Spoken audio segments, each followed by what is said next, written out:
Hey, what's up everyone, Ragey Golden Eagle here, having way too much fun as always. And today I'd just like to talk about something that I've been seeing quite a bit, unfortunately. And that is, whenever you're defending something that you like that seems to be getting destroyed, there's always at least one or two mental midgets out there accusing you of elitism and being exclusionary, and standing in the way of the industry growing the fan base. That's really the one I want to focus on. And you see, this is funny because nobody really minds growing a fan base. The problem is when instead of growing a fan base, an industry seeks to replace their existing fan base. There's a huge difference here. For example, we're going to be looking at comics, comparing East to West again like I often do on this channel. So first off, everyone likes to say if you try to make everyone happy, you're going to make nobody happy. And in general, this is true. But it all depends on how you look at it and how you actually take that saying. If you just change your perspective a little bit, there actually is a way that you can make everybody happy.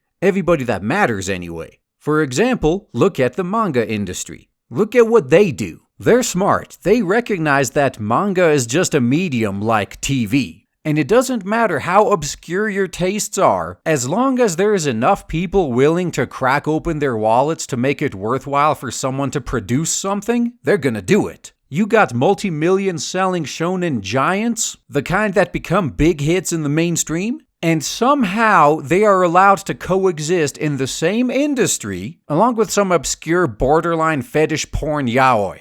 This right here is the free market at work. This is not exactly rocket science either. All you have to do is just provide different product for people with different demands. That is how you expand your audience. If a company takes a look around and sees there's some unserved market out there, and they decide, hey, you know what, let's launch this new product line to try to appeal to that market, nobody is going to complain. The problem is, here in the West, that doesn't really happen anymore. They very rarely try to launch new product for these allegedly underserved markets. They tried, mind you, but then they realized nobody wants to buy that shit. Well, I take that back. Not exactly nobody. There seems to be like a good 4,000 people that seems to be eating this up. Both of the high-profile SJW video game failures I could think of, that being Sunset and Where the Water Tastes Like Wine, had almost exactly 4,000 people buy into them. And then looking at the comic sales charts, a lot of those SJW comics with no other redeeming qualities seem to sell at around 3,000 to 4,000 copies. At this point, I'm starting to wonder if it's all the same people.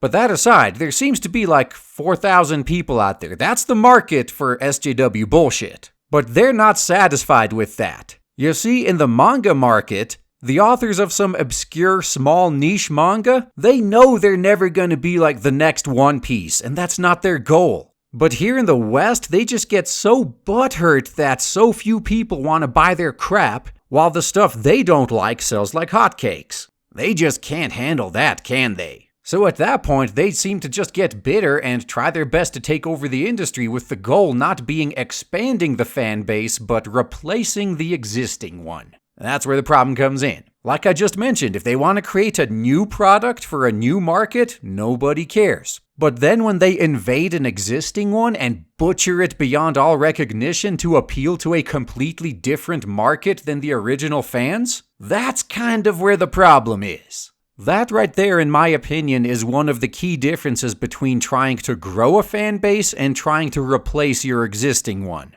And I gotta say, the hilarious thing about all of this is that these companies seem to be completely ignorant of the gamble they're taking when they do this. If it works out for them, and I have yet to see a case of that ever happening, then woo, good job. You've replaced your small niche audience with a much bigger one. But like I said, I've never seen that actually work out. What usually happens is their existing fans leave, new fans don't come in, and then at the last second they try to turn things around. Oh, we're sorry, we were wrong, please come back to us. But at that point, it's kind of too late. They've already stabbed their most loyal fans in the back, already told these people, hey, we don't want you here, you're toxic, you're the problem. And then when the money dries up, all of a sudden, hey, we want you back? We see how this works. We know the real reason you want us back. And we know what you're gonna do the next time you spot a chance to throw us under another bus. And at least on the comic side of things, Diversity in Comics is proving this with his Jawbreakers Indiegogo campaign. As of the recording of this video, he's almost up to $40,000. Funny how that works out, doesn't it? You may try to stop the free market from working by infesting everything in sight, but as soon as there are a group of people that actually have money to spend that are being underserved, someone always shows up to serve them. And at that point, they have no reason whatsoever to go back to those who backstabbed them, even if they try to change their ways. So to you guys in the dying old industry, must feel good, doesn't it? You've succeeded. You've replaced your audience. You didn't expand anything. Except your new audience doesn't spend any money on your stuff, but they are a lot more willing to show solidarity on social media, so I'm sure you're going to figure out a way to use that to put food on the table. I have faith in you.